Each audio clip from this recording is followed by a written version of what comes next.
Let me tell you a secret.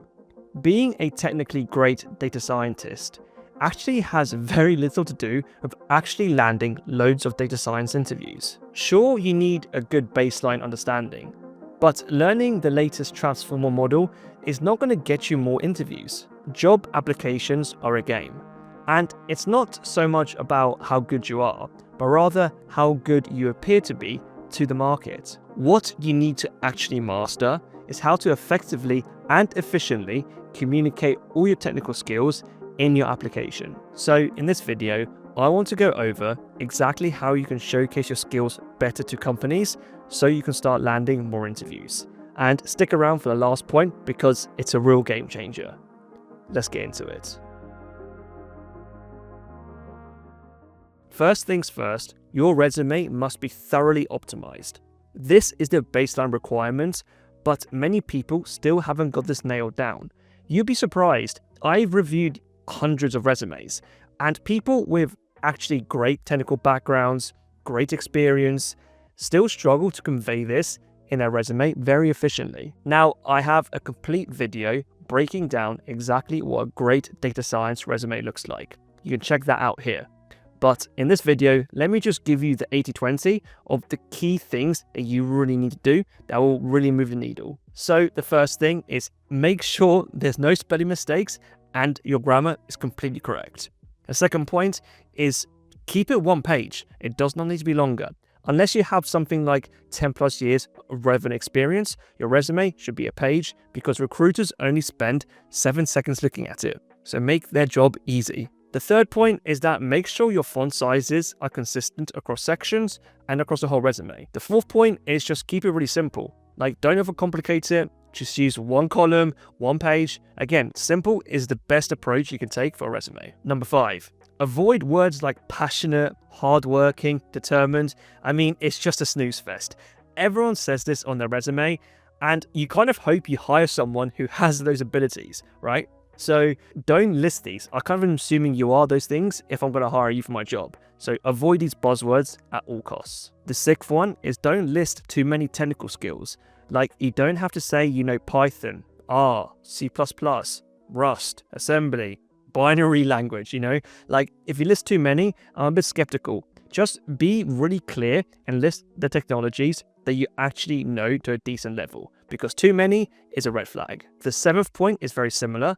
But when you're listing your abilities in programming languages, don't say you're like an advanced user of Python or you know Python 4 out of 5 stars. Like, what does that even mean, right? Just stick with language like you're proficient or familiar with.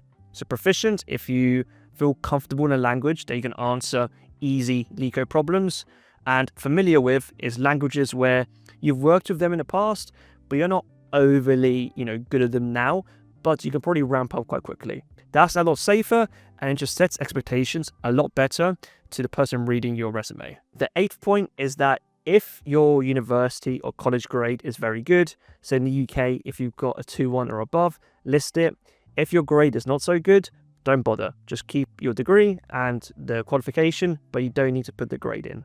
The 9th point is arguably one of the most important, and that is state metrics and also financial impact if you can in every single bullet point for your projects and experience section. This is so key because everyone understands what saved £500,000 for the business means. Non-technical recruiters, hiring managers, the CEO, the cleaners of the company, like everyone understands what that means. So the fact that everyone understands it's also impactful. Like, just state metrics and state financial metrics if you can, because it really moves the needle on your resume. The 10th one is a little bit niche, but it's actually very important.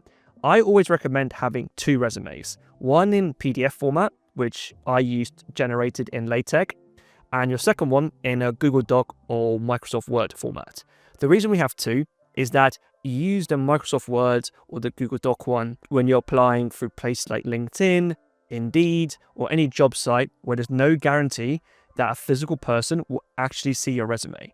The reason I do this is that you're less chance of failing the ATS, right? And the ATS struggles with PDFs, and so it's better to use a Microsoft Doc or Google Doc for those types of applications. But if you know your resume is going to be seen by a physical person. The PDF format in LaTeX, that's my personal choice, is a lot better because it just looks cleaner, more aesthetic, and it's a nicer read. So you have to and use them in those specific situations that I just mentioned. And the last point is tailor your resume for every single application you do. You don't have to spend hours on this, but just add some key technologies or add certain buzzwords that you want to hit the ATS with. That's not wrong in doing that approach, but you don't have to spend ages doing it. Your resume is a really good template as it is, and unless you're applying for like loads of jobs, at that point you should have different resumes, but you don't need to spend hours tinkering with it. Maybe like half an hour or so. But this really does make a difference. And again, it's a little bit of effort, but your return on investment is pretty high. Now, I appreciate those bullet points may seem like a lot, and some of them may seem quite obvious, but I bet you haven't got every single one of those ticked off. And to be honest, most people don't. Like I said, I've reviewed hundreds of resumes, and I'm still surprised at how many people fail even on the basics. I will say that having real-world experience really makes a difference to your resume. But if you haven't got real-world experience, then I recommend taking some courses from 365 Data Science, who are kindly sponsoring this video.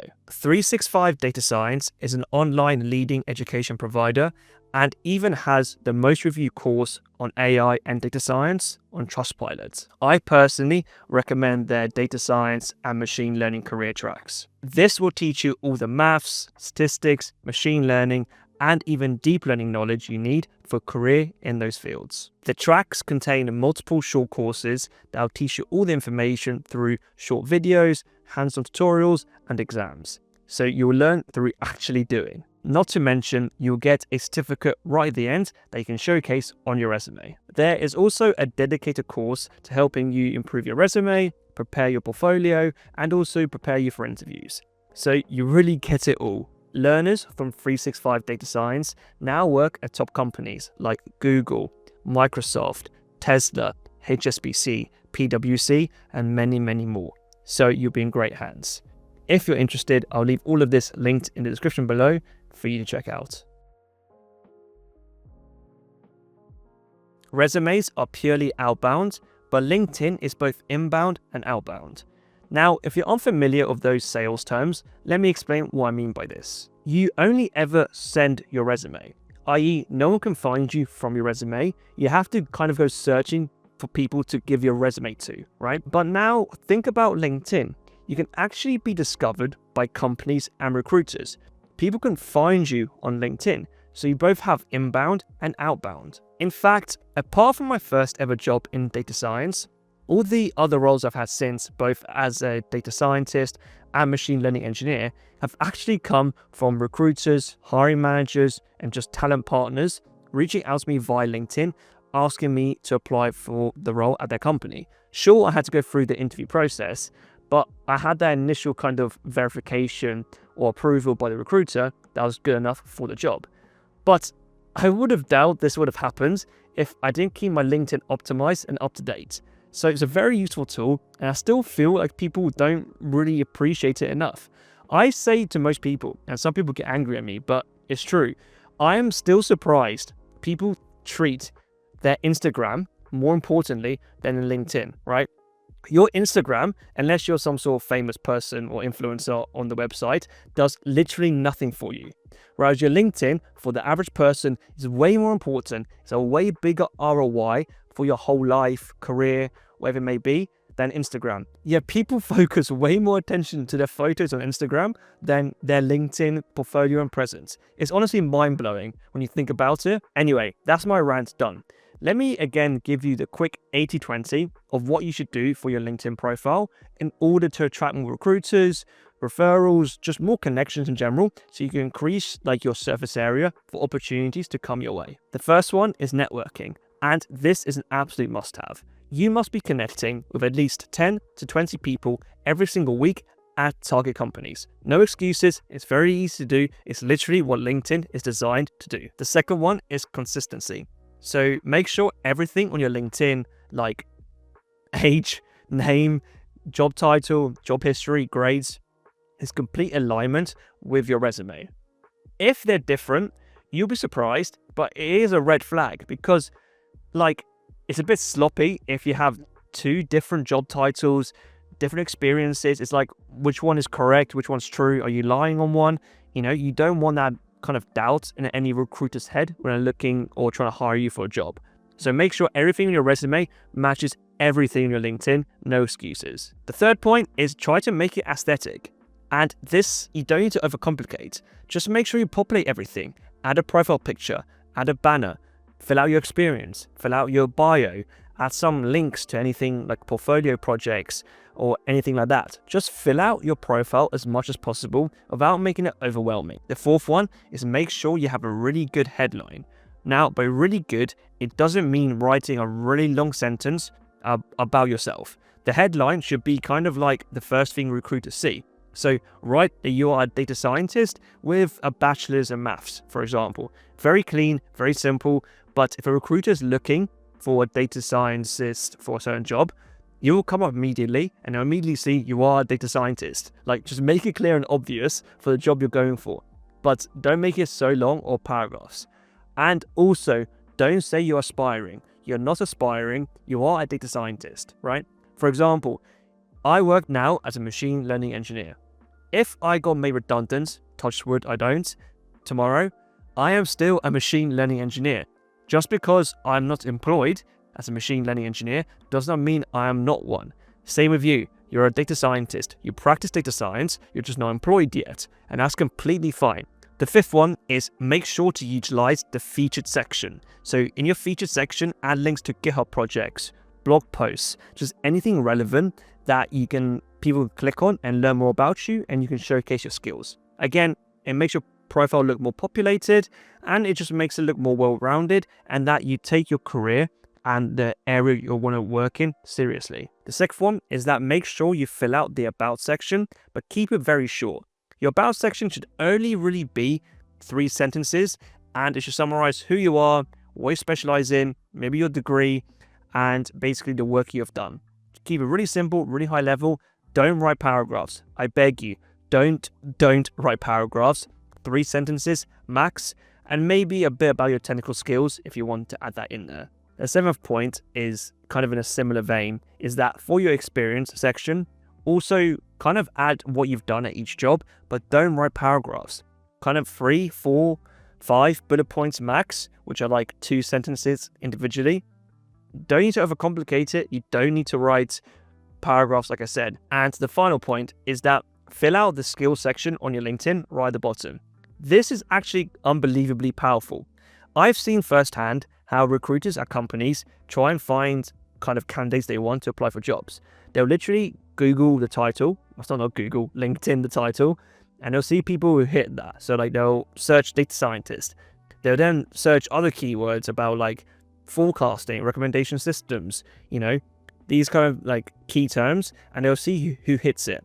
And if you have enough of these keywords, obviously don't lie, but if you have these keywords, you'll come up right on top of the list. So the more you can add keywords that are relevant to the skills you have and the job you want to get, the more likely you're going to have people reach out to you. So it really is kind of like a game, but you just got to learn how to play it really well. Most people think that after you've submitted your application, your work is done. Time to relax, have a coffee, and just, chill out. To be honest, I wish life was so easy. If you're doing what every single other person is doing, you're gonna get exactly the same results, i.e. very little interviews. So what else should you do? Well, after you've submitted your application, what I've done personally is that I'll look for the hiring manager, the recruiter, or the talent partner who's advertising that role. And then I'll find their LinkedIn, email, whatever it is, and I'll send them a message like this. Hi, name. I just saw this data scientist role from you guys, and I'm very interested in applying, or have applied, depending. I have been working as a data scientist and machine learning engineer for over 4 years across insurance, e-commerce, and logistics in the classical ML, pricing models, forecasting, and optimization domains. I would love to have a conversation about the role. Let me know if there's anything else I should do. Now, obviously, don't copy that message word for word and tailor it to yourself. But By sending this message to the person who's recruiting, hiring for the role, or even just anyone at that company who's aware of this position they're hiring for, you have put yourself front and center of their mind. They're like, oh, who's this guy reaching out? That's, we never had this before. He's clearly really interested in this position. He's doing this extra work. He wants to talk, about this position. Like, this is something most people don't do. And to be honest, if they reply to your message, you're very likely going to get an initial interview. Even if you were like a bad fit for the role, the fact that they've kind of replied to you, it means they're kind of willing to offer you a shot. And showing that initiative, proactiveness is something companies really want.